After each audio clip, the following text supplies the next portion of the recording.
Bienvenidos a una nueva clase de psicoterapias. Como indica el nombre de nuestra materia, clínica psicológica, psicoterapias de emergencia, interconsulta, lo que vamos a cubrir ahora es parte de ese título, parte de los contenidos mínimos. Y aquí vamos a hacer una breve reflexión sobre los textos que ustedes tienen que leer, que cubre este tema y que fue preparado específicamente por integrantes de la cátedra que trabajan en el sistema público, en los hospitales, y realizan tareas y han realizado tareas de interconsulta. Partimos con una definición de médico psiquiatra argentina de la interconsulta. Profesional de salud mental lleva a cabo cuando se solicita la participación frente a una dificultad en el acto médico. Es decir, somos convocados para colaborar con una dificultad en la atención de un problema médico de un paciente.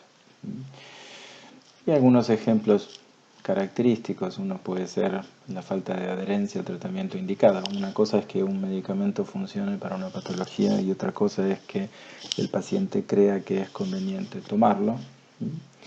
Una cosa es la biología, otro aspecto es la conducta del paciente. La presencia de síntomas que se presumen son síntomas de psicopatología, o bien cuestiones socioambientales que pueden afectar la intervención del médico.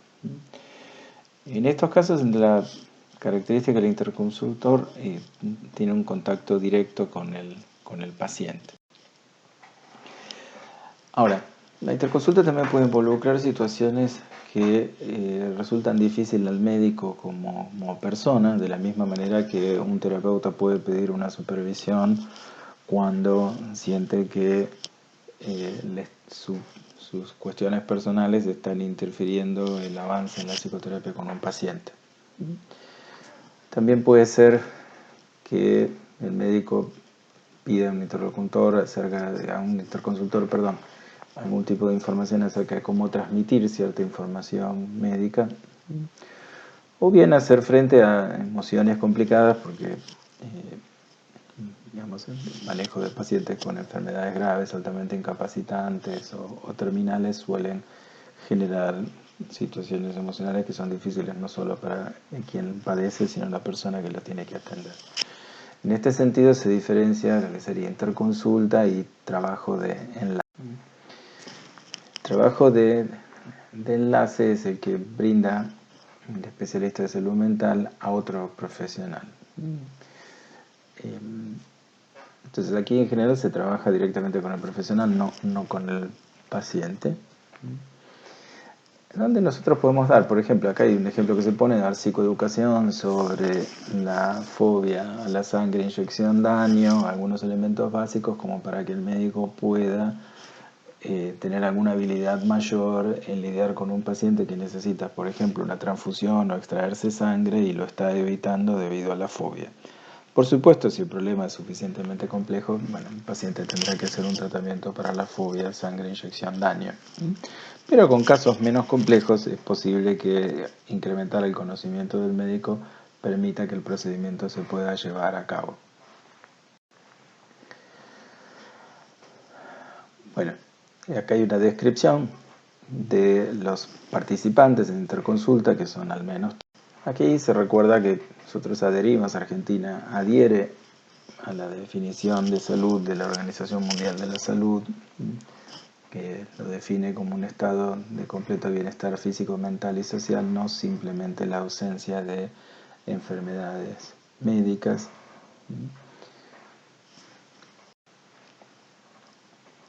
Entonces, las personas que pueden participar de interconsulta pueden tener profesiones muy diversas. La idea es que, dado que los problemas de los pacientes pueden ser complejos, pueden demandar su atención competente, puede demandar la combinación de diversas miradas que mejoren el resultado clínico, la forma en la que se implementa la intervención. Bueno, aquí tenemos 3 motivos por los cuales se suelen solicitar las interconsultas: la evaluación psicológica de un paciente, llevar a cabo algún tipo de intervención psicosocial, y el acompañamiento, la asistencia del paciente en el caso de internaciones que tienen que ver con causas médicas no psicopatológicas. Y como aclara ahí, la asistencia al equipo médico cuando es exclusiva, entonces se denomina trabajo de enlace, en inglés, liaison psychiatry, se usa el término francés, enlace. Bueno, aquí se describen el tipo de intervenciones características en el nivel primario. Recuerden, el nivel primario es donde trabajamos con prevención de enfermedad y promoción de la salud. El tercer nivel de atención, en cambio, tiene que ver con intervenciones de alta complejidad y aquí les damos un ejemplo de algún tipo de intervención característica. Aquí tiene alguna descripción de la forma en la que se organiza el trabajo del psicólogo interconsultor, en nuestro sistema de salud público en general y en algunas partes del sistema de salud privado también, porque la organización en este punto es bastante similar. Aquí tenemos una lista de los pedidos de interconsulta más frecuentes. Primero, la presencia de signos y síntomas. Recuerden que los signos no son muy comunes en salud mental, pero existen algunos de ellos. Son aquellas cosas que son patognomónicas de una patología y que solamente un experto reconoce. Por ejemplo, el signo de Russell, la palma de la mano afectada en las personas con trastornos alimentarios que apelan a inducirse el vómito, o los síntomas psicopatológicos que son bastante frecuentes en la consulta médica. Es bastante común, por ejemplo, que las personas que tienen alguna enfermedad seria terminal tengan síntomas depresivos o ansiosos. Otra característica es las dificultades en la adherencia al tratamiento. Como adherir a un tratamiento es una cuestión conductual y tiene que ver con las creencias del paciente acerca de cuál es el problema, cuál es su pronóstico, qué va a pasar, que digamos, es un aspecto cognitivo en última instancia. Y como mencionaba antes, una cosa es que uno tenga una intervención biológicamente eficaz y otra cosa es que el paciente acepte implementar esa intervención biológicamente eficaz. Una que ya mencionamos, las dificultades en el vínculo entre el médico y el paciente, las dificultades con la familia. Muchas veces las familias pueden ser conflictivas. Habrán visto muchas veces en los medios que hay familias que golpean a los médicos.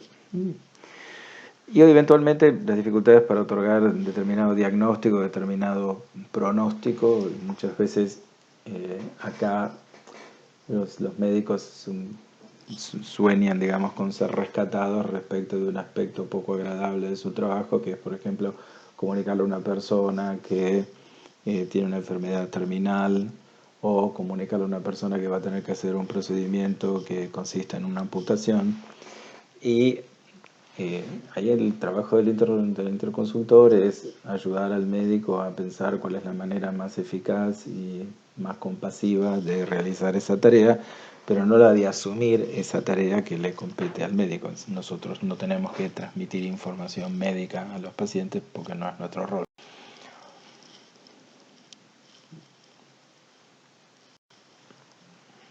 Bueno, estas son las principales áreas a evaluar: los aspectos biológicos, los aspectos emocionales, los aspectos cognitivos del paciente. Algo de esto ya mencionamos: las creencias del paciente respecto de su enfermedad, dónde está el locus de control, esto es, si el paciente se siente agente en la situación, o sea que puede controlar la situación a través de sus habilidades o de la consulta profesional, eso se siente que completamente desbordado. La evaluación de las funciones ejecutivas del paciente, su capacidad para poder decidir sobre las intervenciones evaluando costos y beneficios. Y finalmente los aspectos comportamentales, algunos ya mencionamos: señales de hostilidad y ansiedad frente a los cuidados médicos. Y cuáles pueden ser los factores de riesgo, factores de protección que el paciente puede tener en su repertorio conductual. Ejemplo, un aspecto en la diseminación del COVID, la tradición en Argentina de compartir el mate aumenta mucho el riesgo. Esa es una cuestión conductual, pero que tiene que ver con una serie de creencias culturales acerca de la amistad y el compartir, y obviamente es algo que no aparecería en un contexto donde la gente toma té. No se les ocurriría tomar a 5 personas té de la misma taza. La interconsulta no es psicoterapia, a pesar de que puede incluir estrategias, técnicas propias de la psicoterapia, y a veces se parece a las cosas que se hacen en terapias brevísimas, con intervenciones de un encuentro o 2 encuentros. Y dado que los principios que regulan la conducta humana son los mismos en todos los contextos, se trata simplemente de la aplicación de esos principios en un contexto diferente y normalmente con un objetivo diferente que el que se persigue en una psicoterapia hecha y derecha. Pasaremos ahora entonces al tema de la diseminación de la psicoterapia. La psicoterapia, como ustedes saben, es una praxis, es una práctica profesional. Entonces, en la materia le hemos dedicado bastante tiempo a las cuestiones más típicamente científicas de la psicoterapia. En esta parte de la materia prestamos un poco más de atención a la psicoterapia como praxis y cómo se desarrolla, en qué contextos, en qué organizaciones se desarrolla, y en otros contextos, en el sistema de atención, el papel de los profesionales, cómo se consume psicoterapia, cómo se recibe, cómo se demanda psicoterapia.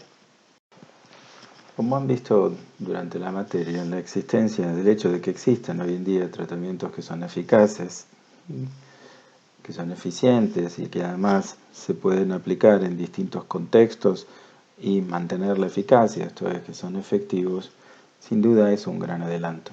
Es decir, la psicoterapia hoy en día es infinitamente más eficaz y efectiva que hace 50 años, no necesariamente porque haya incrementado la efectividad de algunos tratamientos, cosa que sí ha ocurrido, sino porque además el tipo de trastornos mentales, la cantidad de trastornos mentales que se pueden tratar hoy en día es mucho más significativa de la que se podía tratar exitosamente hace 50 años. Pero el problema es que la existencia de un gran tratamiento no garantiza que sea accesible a todo el mundo. Siguiendo con la analogía del COVID, el hecho de que se descubra una vacuna no garantiza que esa vacuna esté diseminada y al alcance de la mano para todos los habitantes del planeta. En texto de Barlow, uno de los textos que tiene la bibliografía, Barlow hace referencia, entonces, en 1997 él dice que el tratamiento con la mejor evidencia para el tratamiento del pánico, que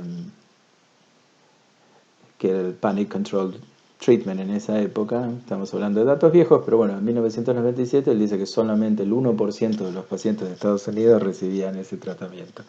La inmensa mayoría de los pacientes recibían un tratamiento farmacológico que tenía una eficacia menor u otro tipo de intervención psicológica que no tenía la misma eficacia.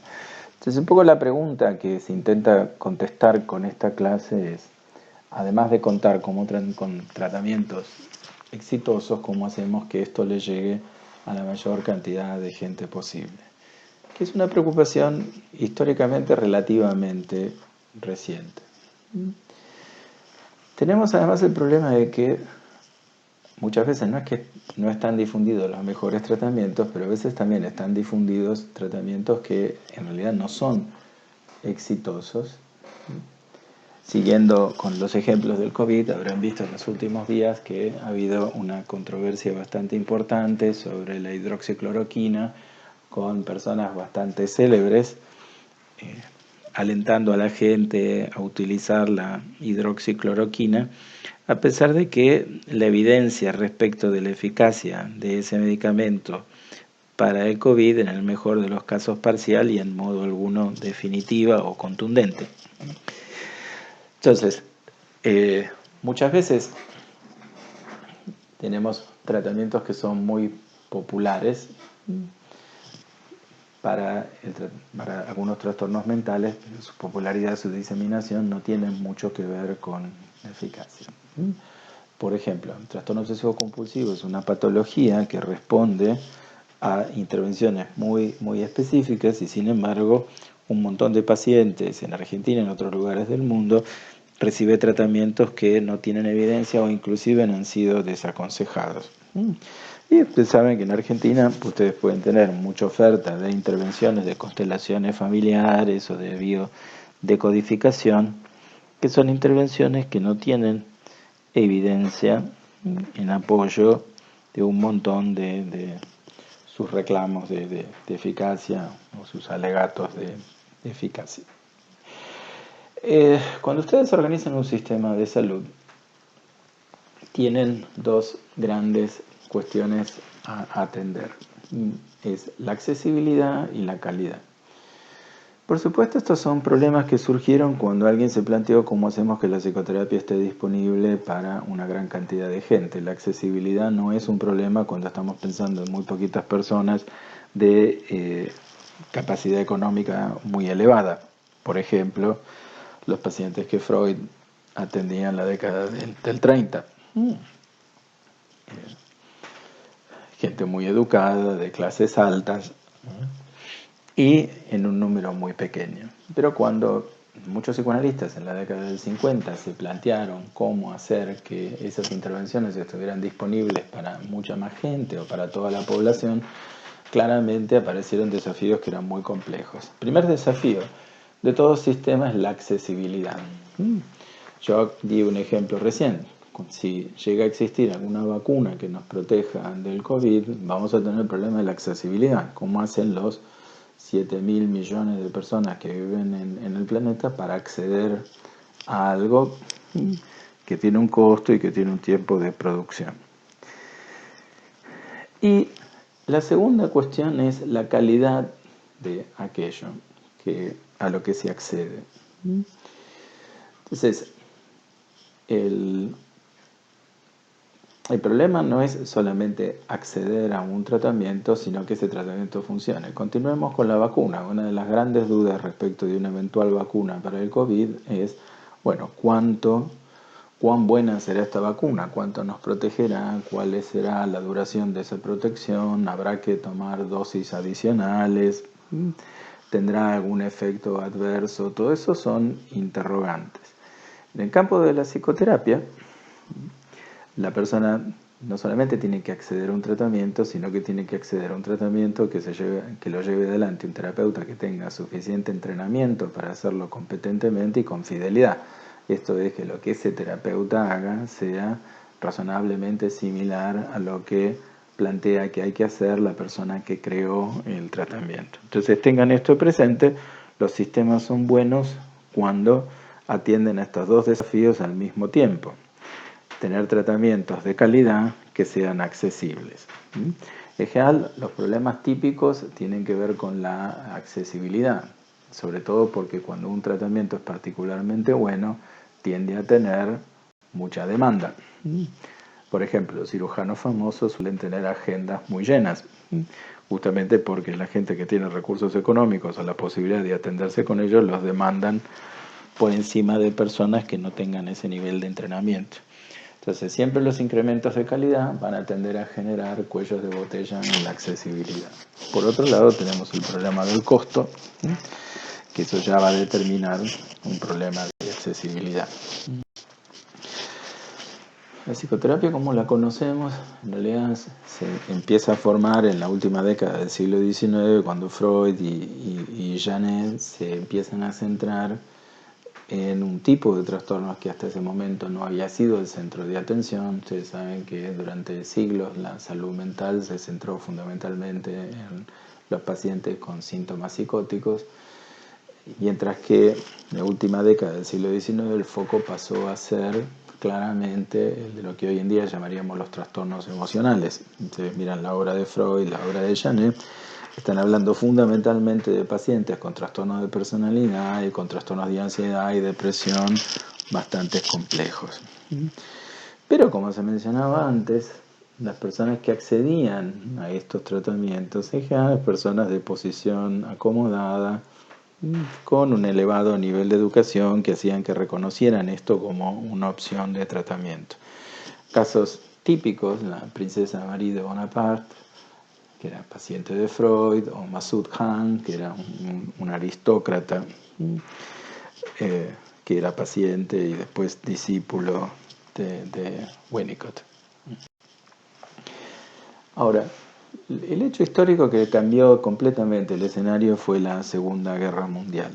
La Segunda Guerra Mundial termina en 1945 y una de las primeras consecuencias es que se empiezan a crear un montón de instituciones globales, Naciones Unidas, con el intento de favorecer el desarrollo económico, la paz, la prosperidad en el mundo, en el espíritu de que no se repitieran la catástrofe de la Segunda Guerra Mundial. Y una de las cosas que se crea en ese momento es la Organización Mundial de la Salud. Todo el movimiento de derechos humanos se hace bastante fuerte en la posguerra como resultado de las atrocidades y las aberrantes violaciones a esos derechos que habían ocurrido durante la guerra. Entonces aparece una cantidad de ideas en la cuestión de atender a la salud y a los derechos de la gente, y esto se plasma en primer lugar en el campo de la medicina. Ahora iremos a eso. Empieza la idea de que los servicios de medicina estuvieran accesibles a la mayor cantidad de gente posible. Recuerden que hasta ese momento la atención médica era más bien un lujo de los ricos, los pobres tenían acceso a muy poca atención médica y por cuestiones muy específicas. Ahora, uno de los temas que rápidamente demandó al campo de la psicoterapia fue la cuestión del estrés postraumático. Ya esto en la Primera Guerra Mundial, el gobierno húngaro se había contactado con Sándor Ferenczi y había habido un intento de pensar en utilizar psicoanálisis para tratar lo que se llamaba en esa época como neurosis de guerra, pero eso no prosperó mucho.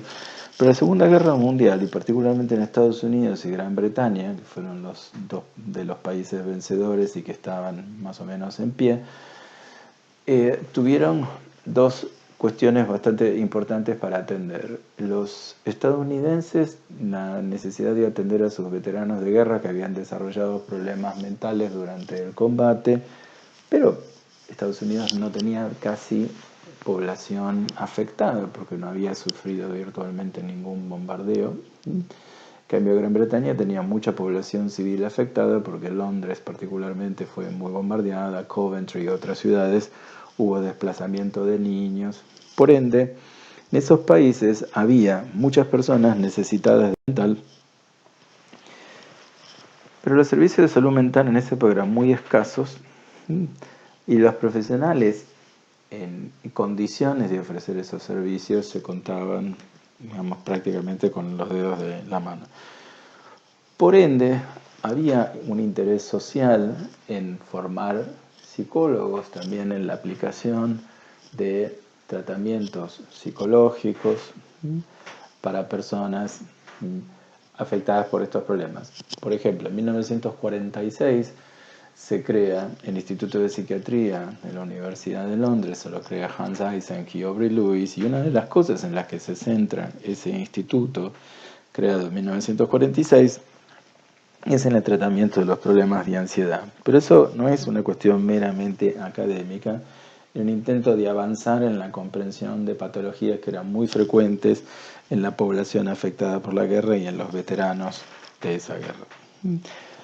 Una de las formas en las que se intenta lidiar con el desafío de la accesibilidad, fíjense que esto es una gran idea y una idea ingeniosa, es utilizar psicoterapia en formato grupal.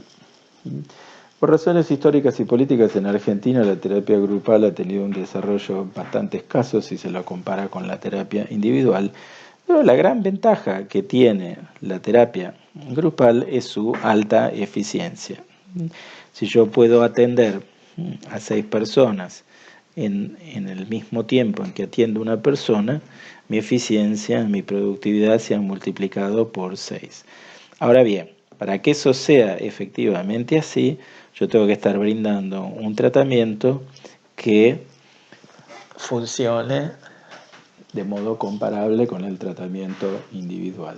Entonces, ahí te depende. La terapia grupal, en la medida en que se desarrolle un protocolo grupal, es más eficiente y puede tener calidad y obviamente va a mejorar la accesibilidad al sistema. Un ejemplo clásico de esto sería el tratamiento que Heimberg diseñó para el trastorno de ansiedad social o la fobia social, como quieran llamarlo, que tiene un formato grupal. Ese tratamiento tiene algunas ventajas, dadas los problemas interpersonales de las personas con fobia social. El formato grupal ofrece una cantidad de oportunidades para ejercicios de exposición de diversa índole, pero también obviamente tiene la gran ventaja de ser una intervención particularmente eficiente. Ahí ven una linda manera de equilibrar accesibilidad y calidad. Investigar la eficacia del formato grupal y el formato individual es igual. Ahora, los psicólogos en Estados Unidos, los que se empezaron a formar en psicoterapia, en realidad venían de un contexto en el cual la psicología hasta ese momento significaba fundamentalmente interesarse por el fenómeno del aprendizaje. La primera forma de profesionalización de la psicología en Estados Unidos fue la aplicación al campo educativo. Hasta ese momento en Estados Unidos los psicólogos eran o académicos que trabajaban en el sistema universitario como investigadores, o si eran profesionales trabajaban en el sistema educativo desplegando su conocimiento para mejorar la educación. Piensa en el desarrollo del conductismo en Estados Unidos. El conductismo es esencialmente una psicología relacionada con el aprendizaje, es el gran tema del conductismo. Y cuando se empiezan a aplicar esas teorías del aprendizaje al campo de la salud mental, aparece una psicología clínica que empieza a proveer resultados para, por ejemplo, los trastornos de ansiedad. Ahora, eso se dio fundamentalmente en Gran Bretaña y particularmente en el Instituto de Psiquiatría por obra de Eysenck, que fue como un líder del conductismo británico. Pero en Estados Unidos, donde la formación psicoanalítica ya había tenido un impacto muy grande. Piensen que Freud había ido a Estados Unidos a inicios del siglo XX y ahí ya estábamos en la segunda mitad de la década del 40. Lo que Eysenck observaba era que los tratamientos en los que se entrenaban estos psicólogos clínicos en realidad no contaban con mucha evidencia, y de ahí su famoso artículo de 1952. Fíjense que ese artículo es un artículo sobre la formación de posgrado de los psicólogos para la atención de pacientes. Ese famoso estudio que hace Eysenck demuestra que algunas personas que recibieron tratamiento estaban peor que las que no habían recibido tratamiento. Entonces, por esos años vemos el auge del psicoanálisis en Estados Unidos. Los directores le dedican películas como en Cuéntame tu vida, y se vuelve una práctica muy, muy prestigiosa y socialmente muy deseable. Se convierte en un consumo aspiracional, como lo llaman las personas que se dedican al marketing, algo que la gente aspira a hacer o aspira a tener. Pero, como mencionaba antes también muchos psicoanalistas se plantearon, bueno, ¿cómo hacemos que esto, que es una práctica para las clases medias altas acomodadas o las personas de muy altos ingresos, pueda, digamos, realizarse en el ámbito público? Pero piense que psicoanálisis en esa época significaba 4 sesiones por semana durante un plazo indefinido. A pesar de eso, hubo experiencias. Por ejemplo, Suecia realizó durante algún tiempo alguna experiencia de cobertura de psicoanálisis de este modo. Pero claro, Suecia era un país con una población muy pequeña, con una demanda de atención relativamente baja y con recursos económicos muy grandes en la posguerra, porque Suecia no participó militarmente en la guerra. Lo que cambia drásticamente en la posguerra es la aparición del llamado estado de bienestar, el welfare state en inglés, esta idea de que el Estado no está solamente para asegurar la seguridad, la justicia, sino para promover el bienestar del individuo. Y eso incluye, por ejemplo, tutelar la salud y crear un sistema de salud que permita que el bienestar de salud esté efectivamente garantizado. Y aparece en Inglaterra un cambio muy grande. En la posguerra, Churchill, luego de comandar a Gran Bretaña durante toda la guerra, pierde las elecciones y Inglaterra pasa a tener un gobierno laborista. El gobierno laborista toma la decisión de nacionalizar los conocimientos de los médicos y crea el Sistema Nacional de Salud. Y eso es como el acto más significativo de la creación del estado de bienestar, porque a partir de ese momento todas las personas que residieran en Gran Bretaña tendrían derecho a una cobertura de salud gratuita. Y claro, la salud en ese momento era un conjunto de prácticas y de atenciones bastante limitado. Veremos cómo eso eventualmente se convierte en algún problema cuando la medicina se volvió mucho más eficaz, pero también mucho más compleja y mucho más costosa. En este instituto de psiquiatría de Londres es el primer centro en el mundo en el que los psicólogos y los psiquiatras investigaron juntos el desarrollo de tratamientos para los trastornos mentales. Piensa que estamos hablando de hace poco más de 60 años. Esta es una historia realmente muy corta. Y aquí se dio en Gran Bretaña la construcción de un debate interesante, porque se dio de una manera bastante diferente a lo que pasó en Argentina. Los psicólogos que trabajaron bajo el modelo de Eysenck, que en realidad tenían una formación en el conductismo, aplicaban terapia conductual y se interesaban y trabajaban como empleados del Sistema Nacional de Salud, o sea, con un sueldo, no cobrando por sesiones, y se disputaban fuertemente el campo con los psicoanalistas médicos que trabajaban en privado. Ustedes recordarán que en Gran Bretaña los legos no podían ejercer el psicoanálisis por la influencia de Ernest Jones. Entonces, fíjense que aquí tenían los psicólogos trabajando en el ámbito público, desarrollando tratamientos conductuales, y los psicoanalistas médicos trabajando en consultorios con pacientes muy acomodados. Y eso, hubo una disputa bastante agria. Eysenck fue un polemista muy agrio, muy conocido del psicoanálisis, por eso escribió la decadencia del imperio freudiano, haciendo un juego de palabras con el nombre de un famoso libro de historia británico. Hasta que en 1966 pasa algo interesante, que es que el gobierno británico crea el Royal Charter of Psychologists, que es algo así como el colegio de psicólogos. Pero el punto interesante de eso es que se autoriza a los psicólogos a ejercer la psicoterapia de forma independiente. La Argentina responde casi inmediatamente con un decreto del gobierno de facto, que estaba a cargo del general Onganía en ese momento, y saca una famosa resolución por la cual los psicólogos solamente pueden ejercer la psicoterapia bajo supervisión médica. Y esto continuó así hasta 1985. En 1985 se modifica la legislación. En la práctica los psicólogos siempre habían actuado de forma autónoma, pero como se solía decir en esos años, era volver legal lo que era legítimo.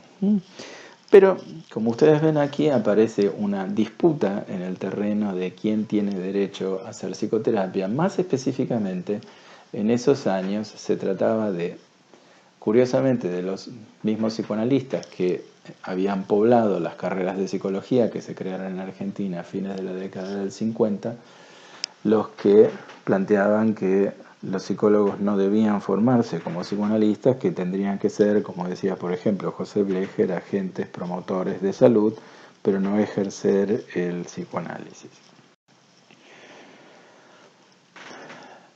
Entonces, al mismo tiempo, por esos años, como yo señalé antes, había psicoanalistas que se interesaban por esta idea de, digamos, ofrecer el psicoanálisis a más personas. Y apareció esa vieja cuestión que en los años 80, cuando yo estudiaba la carrera de psicología, mencionaban todo el tiempo el psicoanálisis en el hospital. Bueno, el que hace una experiencia en ese sentido, que termina siendo bastante histórica y mencionada todo el tiempo, es Mauricio Goldenberg, en el Policlínico de Lanús. A fines de los años 50 comienza a ofrecer lo que sería una psicoterapia psicodinámica. Entonces, en vez de ser psicoanálisis formal, 4 veces por semana, con diván, a plazo indefinido, están en formas acotadas de tratamiento, pero de inspiración en la teoría psicoanalítica. Uno de los impulsores de estas psicoterapias psicodinámicas o terapias psicoanalíticas de plazo establecido o breve fue Héctor Fiorini, que fue durante muchos años el titular de la primera cátedra de clínica psicológica y psicoterapias de la facultad. La diferencia en ese modelo era que, bueno, se proponía que el tratamiento tomase un foco, que tuviese una duración preestablecida de unos pocos meses y lidiar con los fenómenos transferenciales y con una cantidad de cosas de modo un poco diferente a como se hacían en el psicoanálisis. Por eso se hablaba en general de terapia breve. Muchas veces los psicoanalistas esto lo veían como una forma menor del tratamiento mayor, que sería el psicoanálisis hecho y derecho. Y por eso muchas veces las discusiones con otros modelos de psicoterapia, los psicoanalistas las plantean en términos de terapia breve. Como ustedes saben, muchas veces se habla de la terapia cognitivo-conductual como si fuera una terapia breve. En realidad la terapia cognitivo-conductual no es ni breve ni larga. Los protocolos duran lo que tengan que durar para lograr la eficacia que plantean tener. Entonces, el tratamiento de un trastorno de personalidad puede involucrar 150, 300 sesiones, mientras que el tratamiento de una fobia específica a un animal tal vez pueda realizarse en un día, en unas pocas horas. Ahora, en los años 60 en Argentina, el psicoanálisis, 60s y 70s, el psicoanálisis se convirtió, como mencionaba antes, en una cuestión aspiracional que mucha gente quería hacer como una experiencia formativa de desarrollo personal. De una manera bastante similar a lo que ustedes ven hoy en día con todo el interés por practicar mindfulness, por dedicarse toda la vida a la meditación, donde más allá de los méritos de las intervenciones, lo que uno ve es un fuerte valor aspiracional en practicar estas cuestiones que están pensadas más como contribución al bienestar que en resolución de síntomas psicopatológicos. Así, los psicoanalistas de esa época tenían muchísimas listas de espera y bueno, hay que ver un ejemplo clásico de accesibilidad, ¿sí? La gente quería hacer psicoanálisis, pero había pocos psicoanalistas, entonces tenían que esperar a veces meses hasta que se los convocase. Y una de las cosas que apareció también en esa época en Argentina, y también por razones culturales y políticas, fue la aparición de la atención grupal. Pero en general la solución más típica que se ofreció fue restringir temporalmente los tratamientos para poder garantizar rotación. Si un paciente se atendía en 3 meses o 6 meses en un sistema, bueno, entonces el mismo profesional podía atender entre 2 a 4 pacientes por año en ese horario.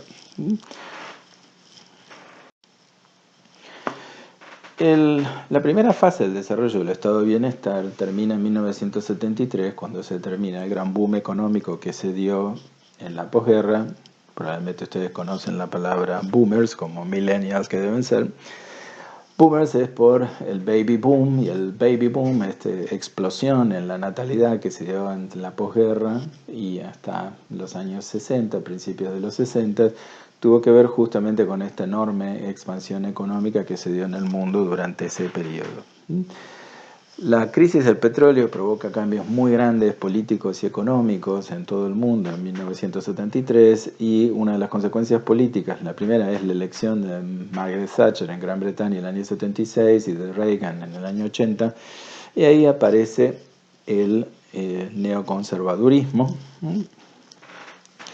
Y una de las ideas que trae este movimiento político es la idea que si uno incluye gerentes expertos en áreas que tradicionalmente estuvieron dirigidas por amateurs inspirados, por ejemplo, universidades y hospitales, uno podría mejorar los resultados.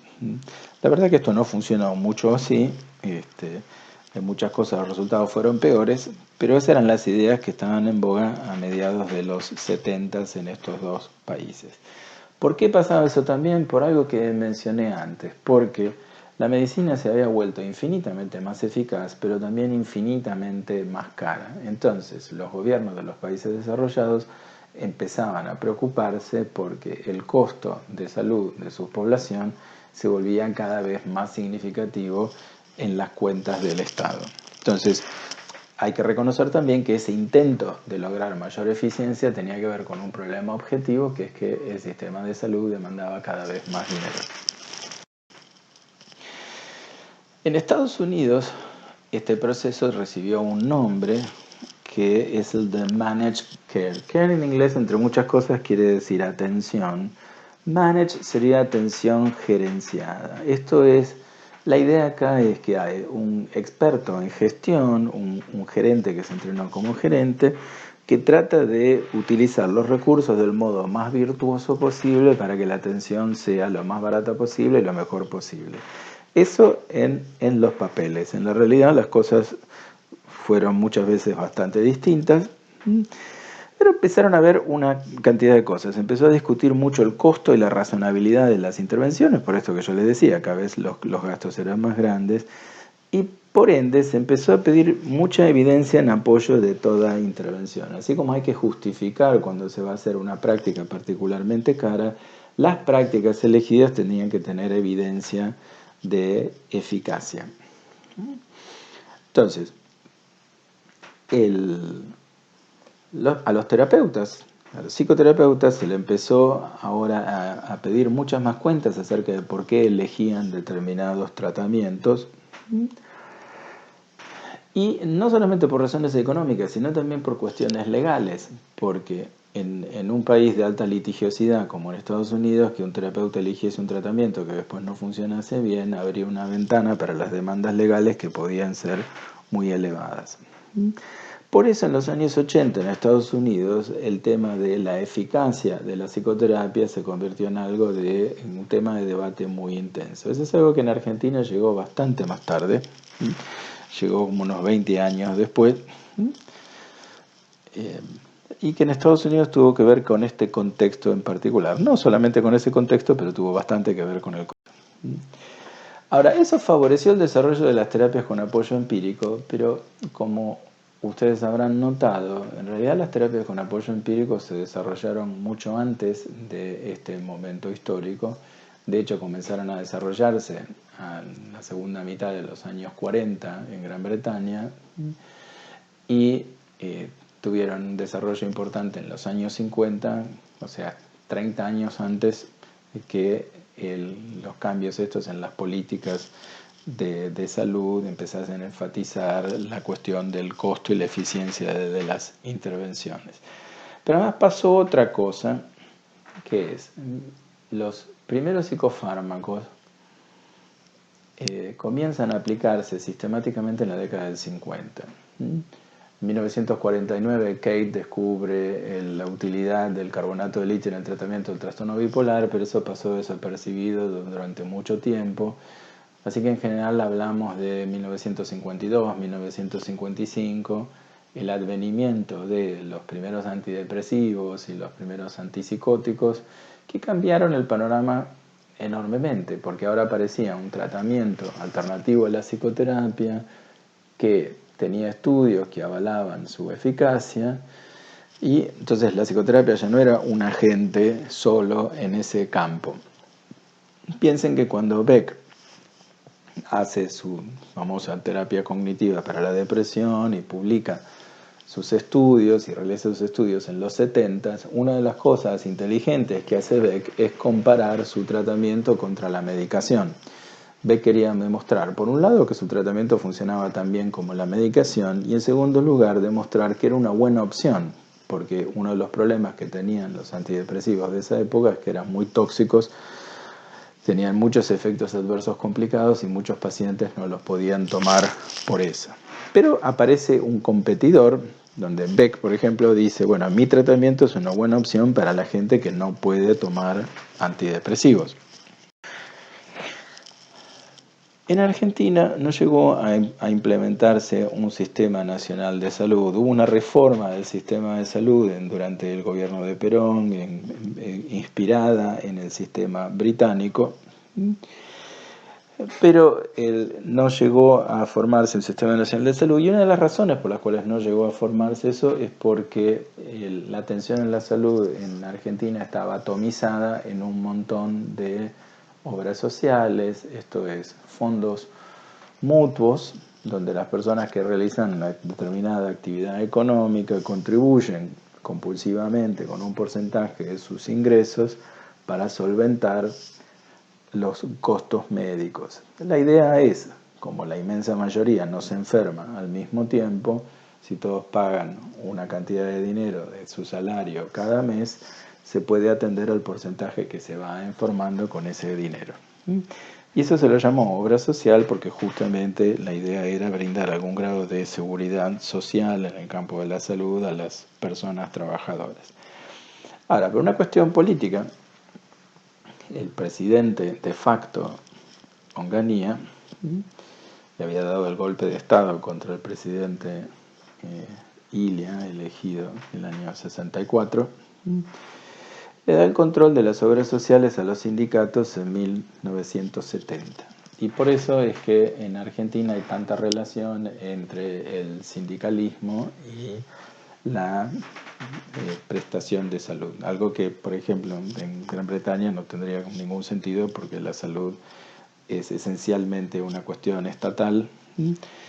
Y hay cierta oferta de atención privada, pero es el 90 y pico % del sistema es el sistema público estatal. Algo similar ocurre en España y en la mayoría de los países europeos. Entonces, en nuestro país, en general, la cobertura de salud está muy relacionada al tipo de trabajo y la afiliación es obligatoria. Y después otro fenómeno que se da bastante más tarde, digamos, bueno, no tanto más tarde, unos años más tarde, que empieza con la dictadura militar de los 70, es el auge de la medicina prepaga. Frente al deterioro del sistema público de salud, muchas personas optan por tener algún tipo de cobertura que pagan por anticipado y mensualmente, de ahí el nombre de medicina prepaga. Ahora, en esas épocas, ni la medicina prepaga ni las obras sociales ofrecían cobertura en psicoterapia.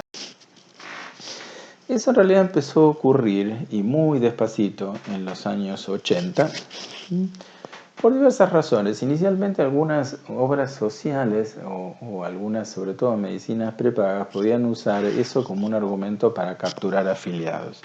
Más que nada la medicina prepaga porque, como decía antes, como la afiliación en las obras sociales era obligatoria, no podían competir mucho entre sí.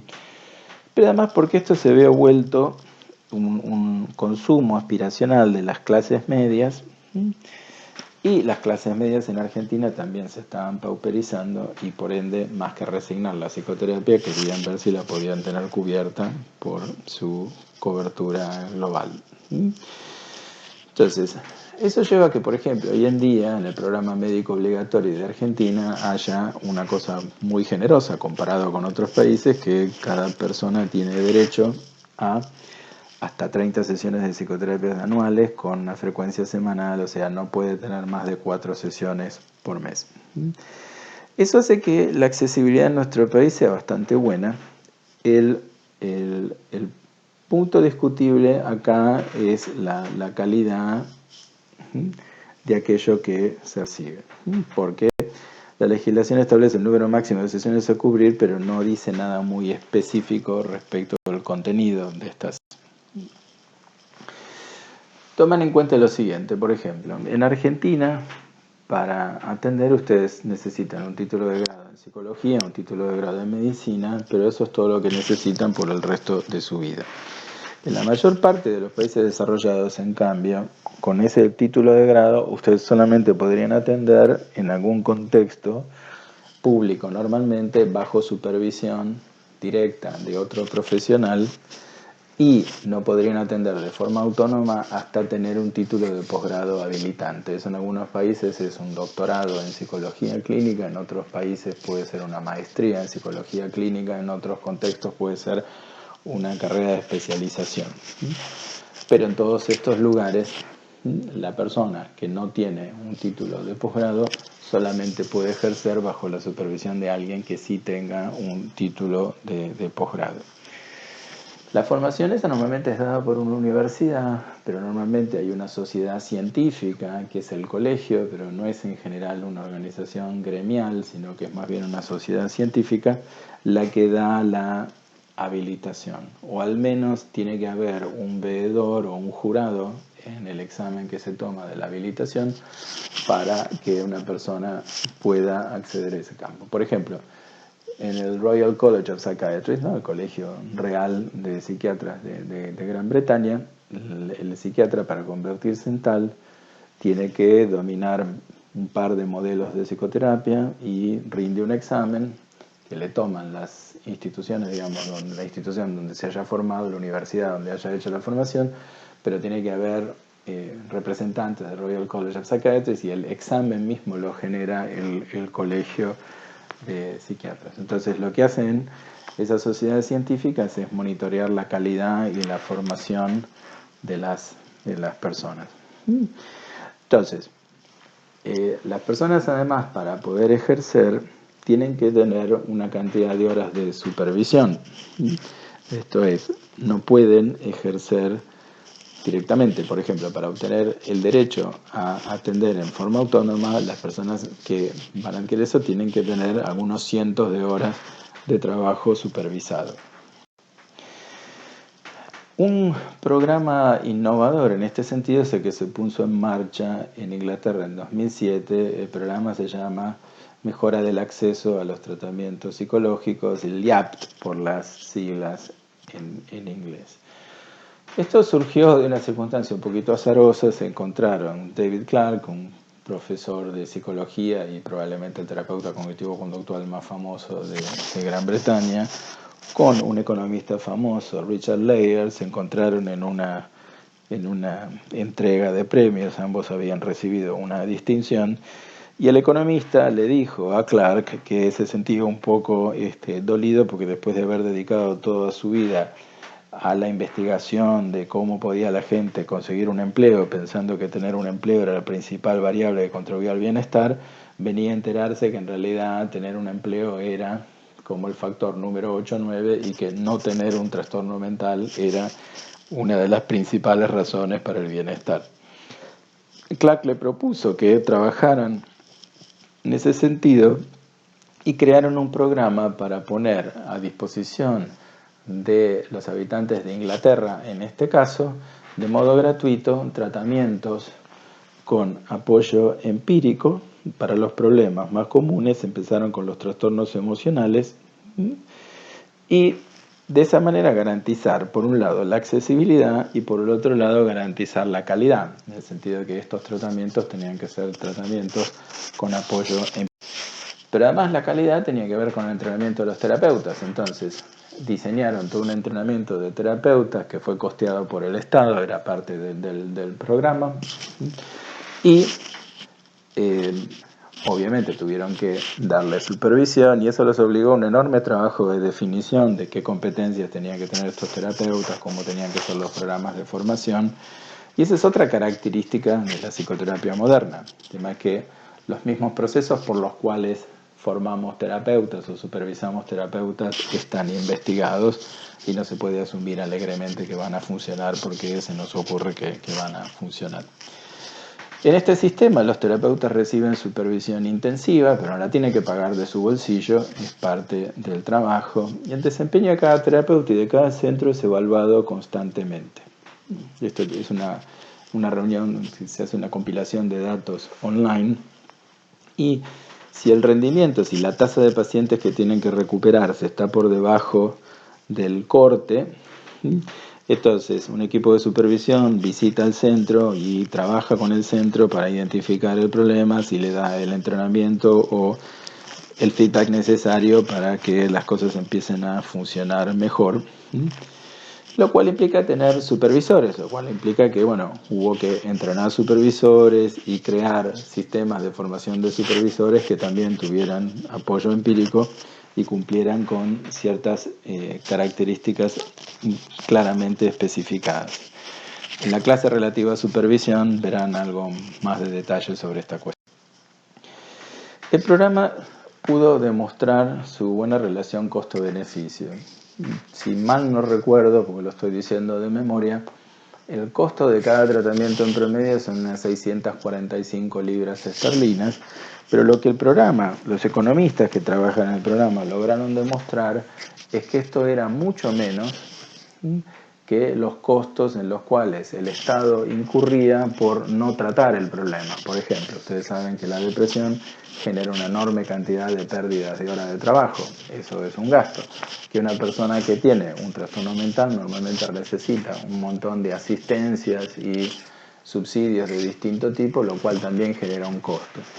Como el programa demostró ser costo efectivo, ha sobrevivido a distintas administraciones. El gobierno en Gran Bretaña cambió de los laboristas a los conservadores y los conservadores mantuvieron el programa por la solidez de los resultados que alcanzó.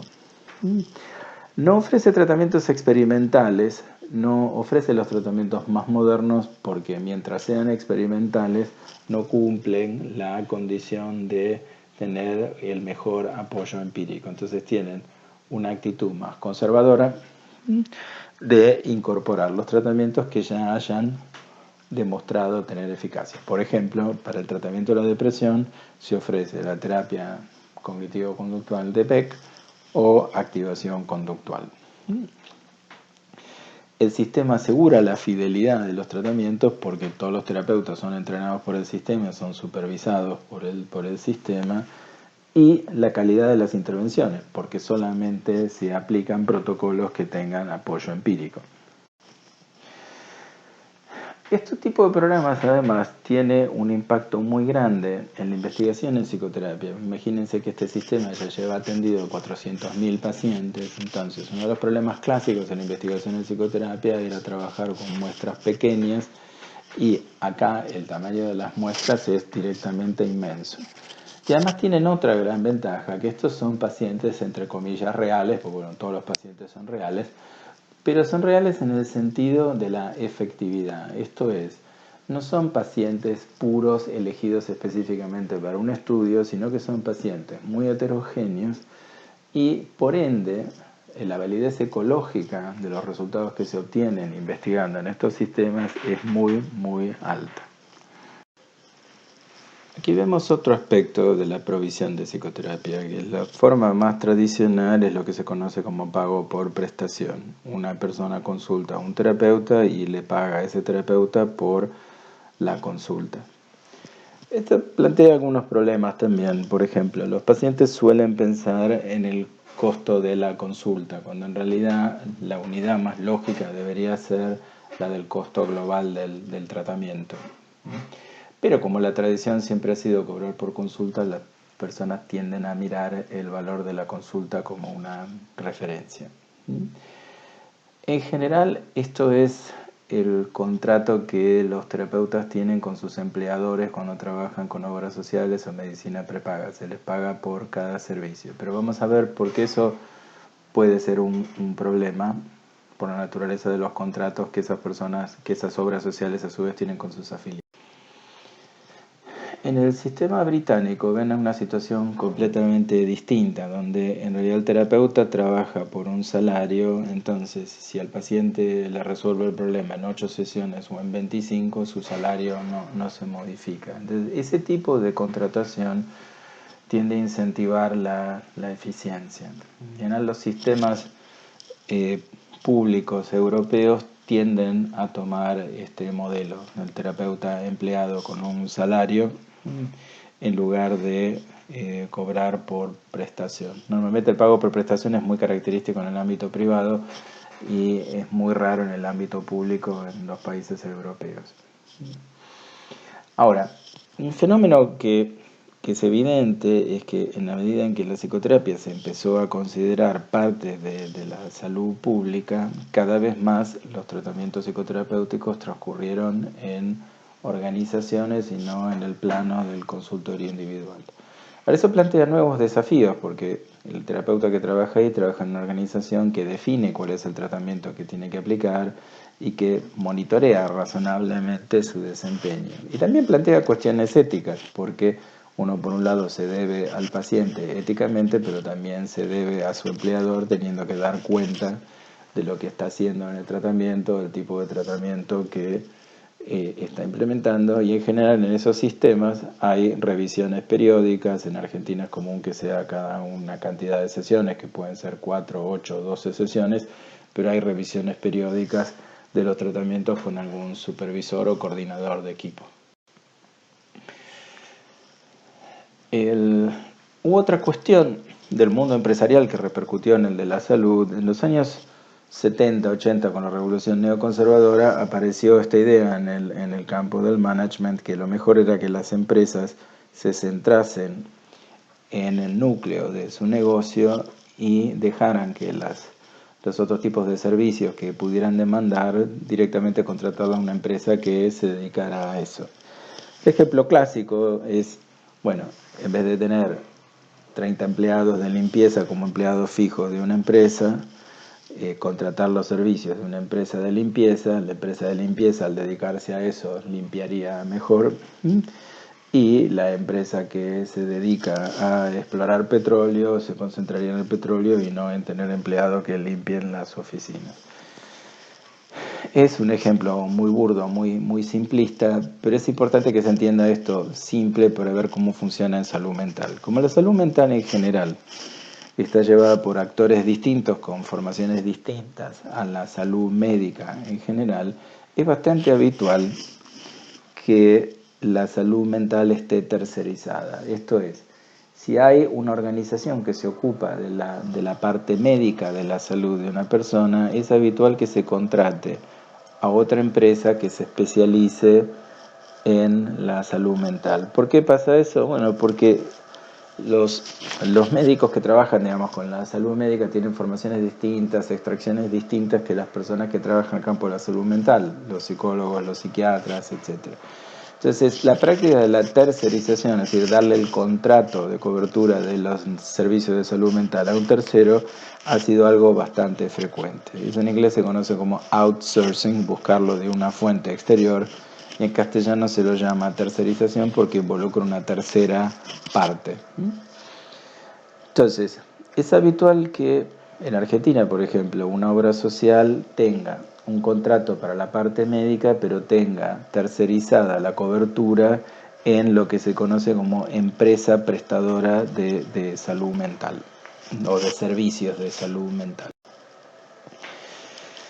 Entonces, habitualmente el tipo de contrato que establece la obra social con esta empresa es, por ejemplo, tengo 100.000 afiliados, entonces te voy a pagar, voy a decir cualquier cosa, digamos, simplemente como modo de ejemplo, te voy a pagar 100 pesos por mes por cada afiliado, y vos con ese dinero que cobres tenés que atender todas las necesidades de atención en salud mental. Por eso se conocen estos contratos como capitación, porque se cobra por cada afiliado, o sea, per cápita.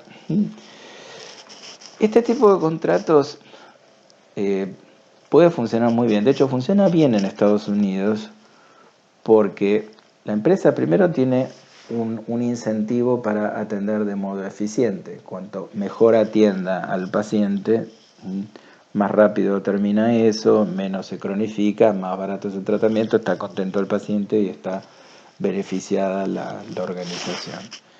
Si la empresa decide no atender, si decide retasear servicios, en el corto plazo gana más dinero, pero también los pacientes se le van poniendo cada vez más graves. Entonces, en el momento que los tiene que atender, el costo va a ser significativamente mayor. Imagínense que el costo de 1 o 2 días de internación equivalen fácilmente al costo de una psicoterapia sencilla. Ahora, para que esto funcione bien, los contratos tienen que ser primero de mediano y largo plazo, porque si yo tengo un contrato de muy corto plazo, no tengo ningún incentivo para hacer las cosas bien en el presente, porque puedo pensar, bueno, que el problema lo atienda el que tenga el contrato dentro de 2 años, ¿sí? Ese es un aspecto, y en Argentina la rotación de los contratos tiende a ser alta. En cambio, en Estados Unidos los contratos tienden a ser de bastante más duración.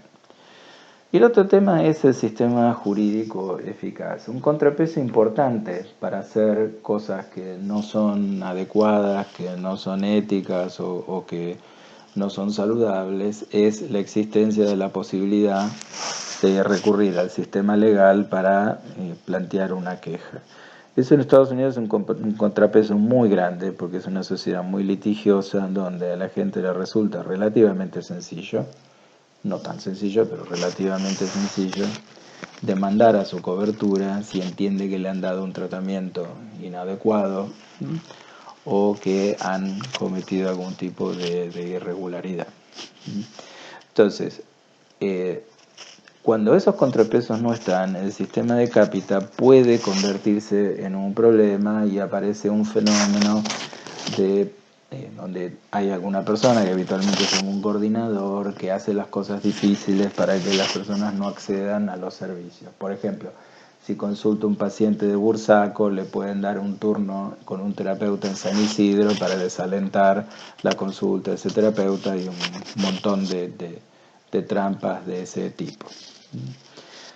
La tasa de consulta suele ser de alrededor del 5% de la población. Yo esto les mencionaba antes, los sistemas estos de mutuales, como se les llamaba antes, porque cada uno se contribuye con dinero para protegerse mutuamente. Del universo de afiliados, del 100% de afiliados, obviamente no van todos al mismo tiempo a consultar, no todos tienen problema al mismo tiempo, en general tiene una tasa de uso de alrededor del 5%. Entonces, estos sistemas necesitan que la tasa de uso no sea mucho mayor a eso. Piensen lo que pasa con el COVID. Cuando tenemos una enfermedad que tiene una transmisión muy rápida, el problema es que si no se controla la transmisión, podría saturar el sistema médico. Entonces, moriría un montón de gente, no porque no exista la posibilidad de tratarlo, sino porque lo que no existe es la posibilidad de atender a tantos al mismo tiempo. Entonces, el tema de que los tratamientos tengan eficacia en un plazo razonable, pero sobre todo previsible, y que uno pueda programar la rotación de los pacientes, es esencial para que estos sistemas no colapsen. Por ende, necesitan que la duración de los tratamientos se pueda estimar con cierta precisión. Y a veces lo que pasa es que cuando no hay una forma científica de definir eso, lo que hacen las coberturas es terminar definiéndolo por una cuestión meramente temporal. Por ejemplo, decir, bueno, el paciente se puede atender 3 meses o 6 meses y a partir de ahí ya no puede continuar, o si quiere continuar tiene que continuar en privado. Por lo tanto, poder anticipar o estimar la duración de los tratamientos es un punto extremadamente importante para la accesibilidad. Si yo, supóngase en el sistema en Inglaterra, el paciente entra por un tratamiento de estrés postraumático y se sabe que el protocolo ese va a llevar 20, 25 sesiones, yo sé con cierta precisión en qué momento ese horario con ese terapeuta va a estar disponible para que entre otra persona. El otro problema que tenemos en Argentina o en otros lugares es que como el pago es por prestación a los profesionales y la compañía que los contrata, la compañía de prestación de servicios de salud mental, está cobrando una cápita, arrancan ya con un conflicto de intereses, porque a la compañía le conviene que el psicólogo haga la menor cantidad de sesiones posible y al psicólogo le conviene es vender la mayor cantidad de sesiones posibles. Entonces, una de las cosas que termina pasando por la diferencia de poder en el mercado es que la sesión termina siendo muy barata, de manera tal que si el psicólogo quiere usar un montón de sesiones tampoco impacte el amperímetro porque son de muy bajo costo. Ahora, tenemos otro problema en Argentina, ¿sí? A diferencia de otros países, que estos sistemas no pueden emplear gente con poca calificación. Tienen que contratar terapeutas que tengan certificación para poder atender. Y eso, como explicaba antes, suele exigir a un grado de entrenamiento significativo en alguna institución que pueda acreditar esa formación. Por ende, estos profesionales no son muy baratos ni son muy. A su vez, esas personas, para mantener el derecho a atender, tienen que hacer una cantidad de horas de formación, que pueden ser cursos o pueden ser cursos dentro de eventos científicos, pero normalmente para mantener su licencia, su matrícula, se les piden algún número. En Estados Unidos son créditos, digamos, en general. En Argentina, en cambio, el título habilita, en general, para el ejercicio de la psicoterapia por el resto de la vida sin tener que hacer nada más. Esto no quiere decir que los profesionales en Argentina no tengan formación de posgrado. De hecho, normalmente la tienen, pero lo que quiere decir es que como eso no es un requisito, a priori la cantidad de gente que puede contratar el sistema es muy, muy grande, y eso hace que el poder de los profesionales psicólogos, de las personas que hacen psicoterapia, para defender honorarios más razonables sea bastante pobre, bastante escaso.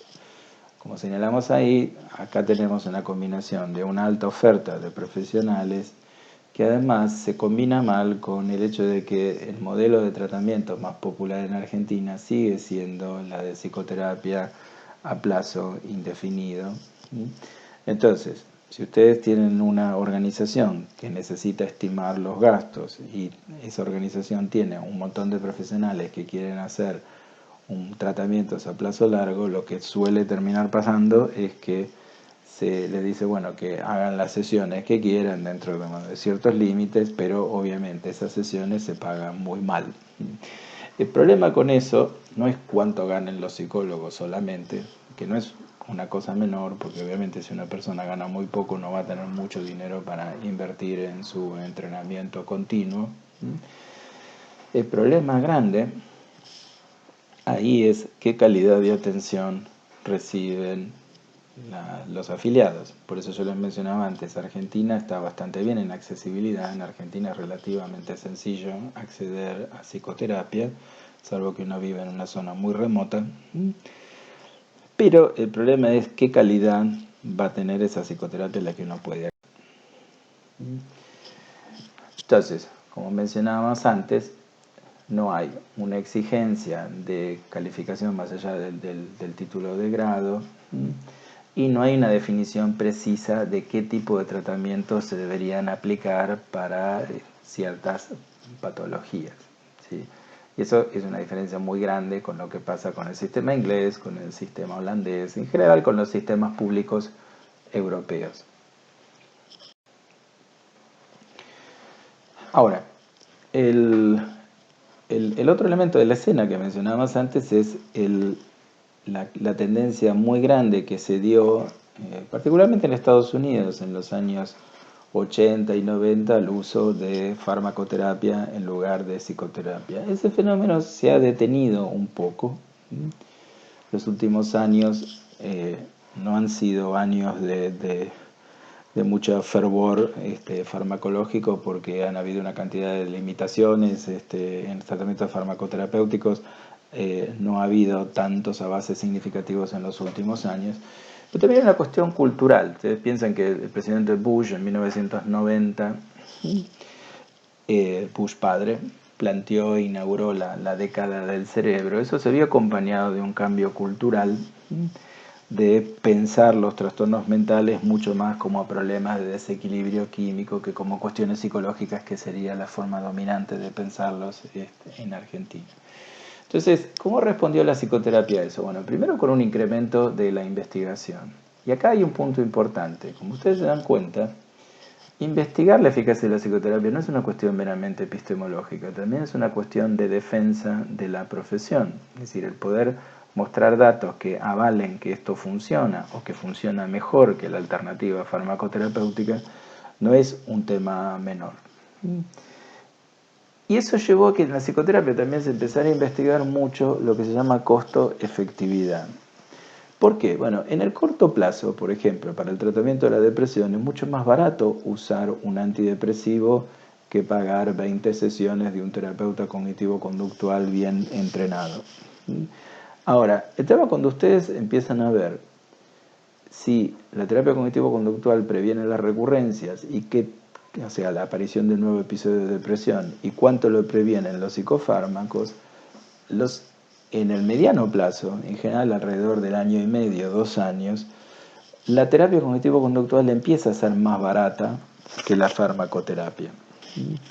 Entonces, esto es un punto importante para el debate de cómo atender los trastornos mentales, porque en general un punto flojo de la psicoterapia, que siempre se suele enfatizar desde ciertos sectores, es que es costosa, lo cual es bastante cierto, pero esa costo-efectividad hay que mirarla en el mediano largo plazo, no solamente en el corto plazo.